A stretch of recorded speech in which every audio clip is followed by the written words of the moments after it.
What is going on, guys? Jason Burke here, Styles Clash for Life, coming at you on YouTube. And today I've got a end of 2021 review video. I'm talking about my 10 favorite horror films of 2021. I've not posted nearly enough horror content on this channel to end the year. I didn't do as much for Halloween this year. Been doing a lot of football stuff, a lot of career update stuff. So I wanted to bring you guys, in my opinion, the top 10 best, or my personal favorites, I should say. It's based on my personal favorites of 2021. I think overall it was a pretty good year. It might have been a slight dip in quality just because I feel like the last 4 years, like 17, 18, 19, and 20 were super strong. So 2021 was pretty good, but I don't think it was quite the quality of the last 4 years. We've been really at an exponential high for horror lately. And 2021 wasn't quite at that level, but I think it was still really good overall. Granted, now on this list, again, it's all personal preference for me. I'm basing it on my own personal taste. But also, there's plenty of films in 2021 that I have not seen that won't be on this list. Like, for example, I've not seen Antlers yet, and I would like to see that one. Last Night in Soho, I've not seen yet. I've not seen The Wrong Turn remake. I've not seen The Final Purge. So there's plenty of films that I haven't seen that could be on my list if I'd seen them, but I have not. So this is based on only, of course, the ones that I've seen. I've also got 3 honorable mentions, so I'm going to go count backwards. 13 movies in total. I have 3 honorable mentions, and then I'll get into my top 10. So, honorable mention number 1, no particular order on the honorable mentions. The Amusement Park. George Romero makes the list in 2021. George Romero's Amusement Park came out. His sons had pieced together enough footage, I guess. It was like the lost film of Romero's that was made back in the mid to late 70s, I believe. And his sons or his family or whatever had found enough footage or found enough stuff pieced together to make this movie. So even though it's a 70s movie, it came out in 2021. Or at least I saw it in 2021. So very cool to see George Romero make this list. I enjoyed this. It's kind of allegorical. It is a societal statement on the treatment of old people in society and how we brush people to the side once they get to a certain age. It's very heavy-handed in a positive way. It's a very good message. It's good acting. It's good scenery, and it's a good story in Romero's sense. And I wish that it had been longer. It was only an hour long because there wasn't a ton of footage. So I wish we had gotten a full version of this, but I really enjoyed this. It was well done visually, and it was very smart. And it's good to see Romero's stuff coming out even long after he's gone. Rest in peace, Mr. Romero. Next honorable mention for me is Escape Room 2. I enjoyed this one. Of all the kind of mid-range horror sequels that came out this year, this was a good one. Escape Room had come out a couple years ago, I think 2 years ago, and this was the sequel to it. While the first one was a good film, it kind of lost the edge kind of at the end. It was all kind of forced together at the end. Like the last 20 minutes were just thrown at you. Like all these different things they tried to squeeze in at the end. So the story kind of felt rushed by the end. So the first film kind of went down toward the end.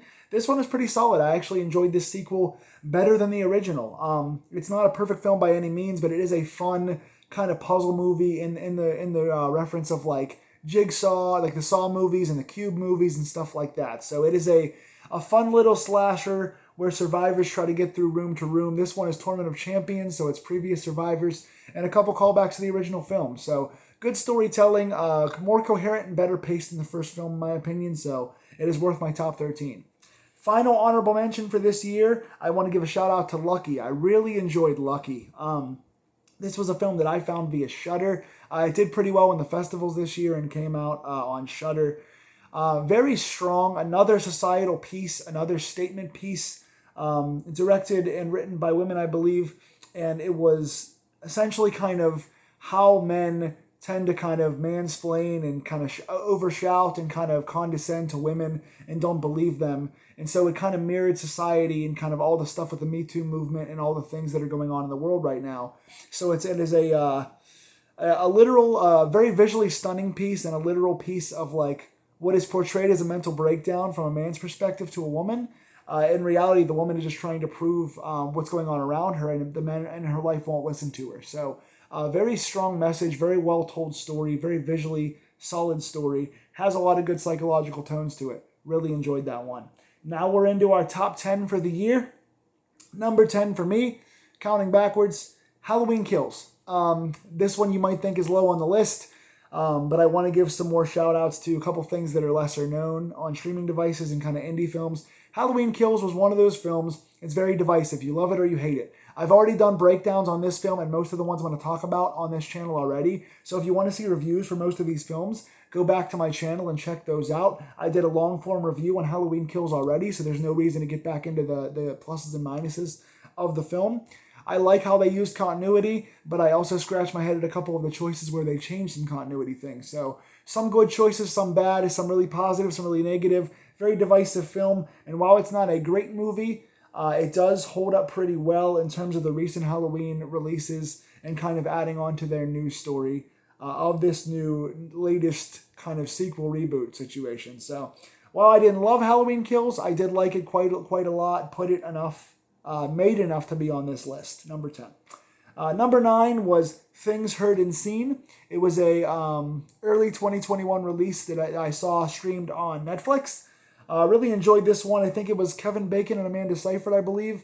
It is a kind of a psychological deterioration, haunted house kind of story where a couple moves into this new house and they can't escape the sins of their past. I like to write a lot of films about that myself. I enjoy the story in this. While it is basic and it is kind of, the twist is obvious and it's kind of rewriting a lot of similar films in the past, it's a well-told story, good acting, good visuals, good location, and I like the characters in this. So pretty solid film for number 9. If you have not seen it, it's on Netflix. It's worth a watch. Number 8, Fear Street Part 3, 1666. All 3 of the Fear Street films of the trilogy this year made my list. This one is the lowest, but not bad by any means. All these films are really solid in my top 10.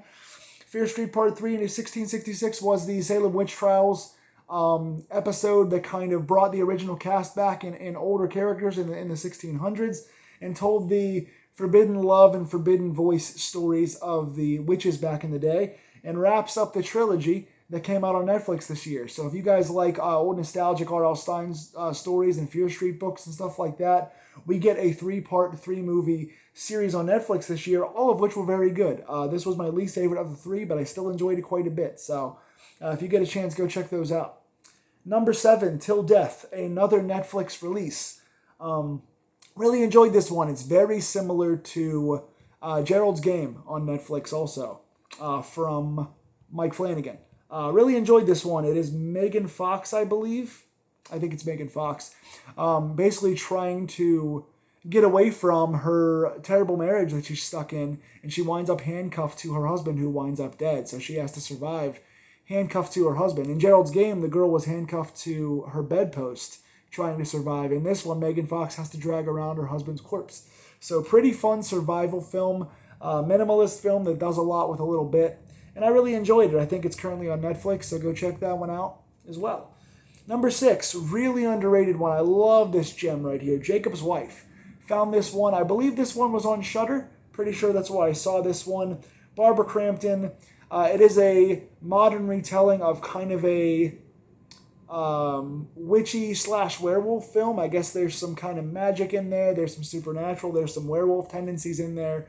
Really dark, well shot horror comedy that blends the genres pretty nicely. You get female empowerment. You get a strong story about a woman standing up for herself. You get a lot of character growth. You get some werewolf stuff. You get some good kills and gore. You get some really good dry deadpan comedy in this, a nice balance of comedy and horror. This one is one of the ones I really recommend high this year. I'm sad that it wasn't higher than number 6, but really enjoy Jacob's Wife. If you get a chance, go to Shudder and check that one out. Number 5, Fear Street 2, 1976. This one was the throwback to the 70s camp slashers, the Jason Voorhees and stuff like that, the lake murder situation. Part 2 in the Fear Street Stories, Fear Street Story series. Try saying that 3 times fast. Go check this one out. Good camp story, nice layers, good length to it, good kills, and a nice twist on the classic 70s early slasher genre. Part 4, the first of the Fear Street trilogy, the final on this list. Fear Street 1, 1994.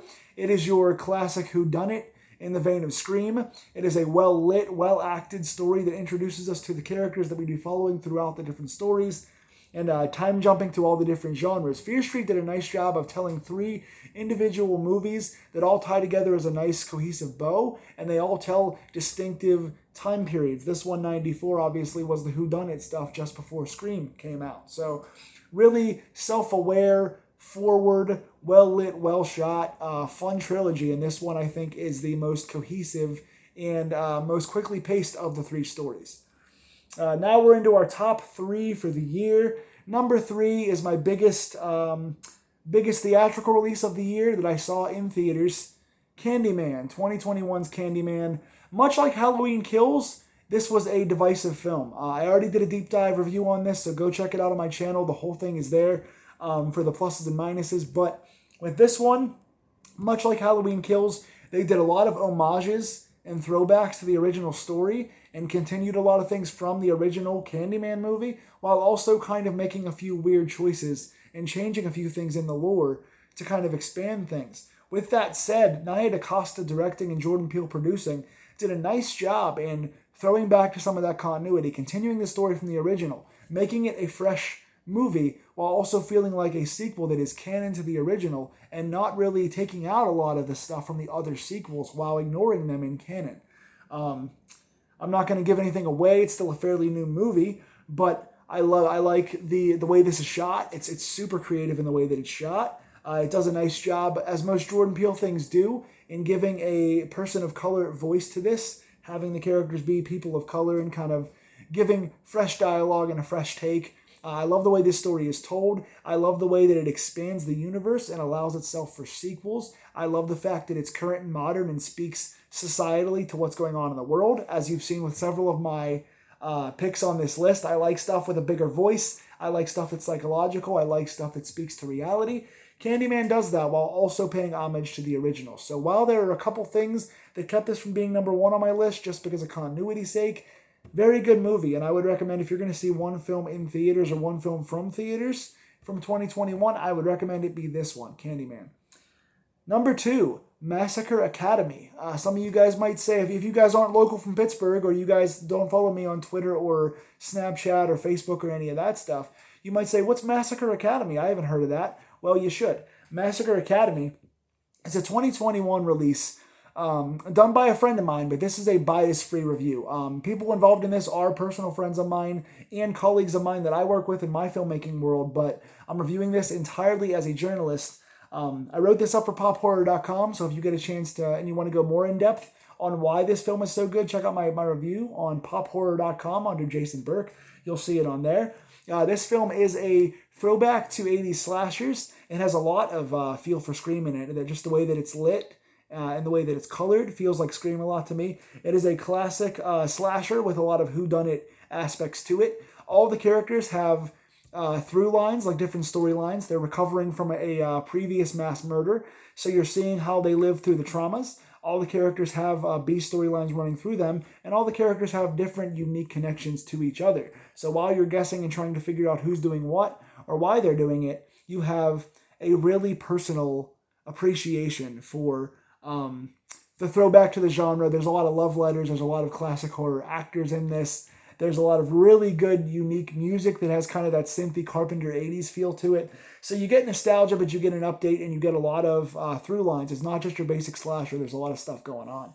That's why I like that one so much. But number one on this list for the year is an underrated gem you might not have heard of, and that's why I love doing these lists. It is a film that I stumbled across on Shudder. I believe the writer-director, is someone who's done several Shudder films that I've reviewed in the past. Superhost. I think it's Brandon Christensen, I believe. Forgive me if I'm wrong on this. But the film is called Superhost. Found it on Shudder, and it's an absolute gem. This couple who's doing this blogging, this video blogging, they're trying to find really cool like ghost stories and haunted houses in these different Airbnbs they go to. And as they're blogging, they come across what could be a ghost story in this house. And they come across this landlord who has a really deep story of her own. And that's all that I will say about this because I want you guys to go watch it. It is a fast-paced, fun, really well-acted, beautifully shot movie that really showed me exactly how good Gracie Gilliam is. Gracie Gilliam was the main actor in this, and she has a performance that is worthy of awards, man. She's really good. So if you want a pretty well-shot, fast-paced kind of... It has some like slasher kind of jump scare tendencies, but also has a really nice psychological character study in this that made me enthralled from the opening credit to the end. So that one is one I think you all should check out. I think it's still on Shudder. If you get a chance, go watch Superhost. It stole the year for me in what I think was a pretty good year overall. So, like I said, while 2021 was a bit down from the previous 3 or 4 years for me personally, I got to see several things in theaters. I got to really enjoy a different variety of streaming services all around the place. And I found 10 really good movies and 3 good honorable mentions that I think you guys should all check out. So if you want any more info on these films, let me know. Also, again, go to my channel and check out several different reviews I've done for all these different films. I've reviewed a couple as well on pophorror.com. And tell me in the comments below, what do you think of this list? Would you rank the ones that I put on my list in your top 10? And what is your top 10? Tell me if I left any out. Tell me if there's any in 2021 that you think I have to see. Tell me if there's any ones from 2021 that I missed here that you think I should review. Tell me in the comments below. Please like, share, and subscribe if you want more of these horror deep dive reviews and year-end awards. And I will see you guys in 2022 with plenty more horror to go around. Stay scared, guys. Happy New Year.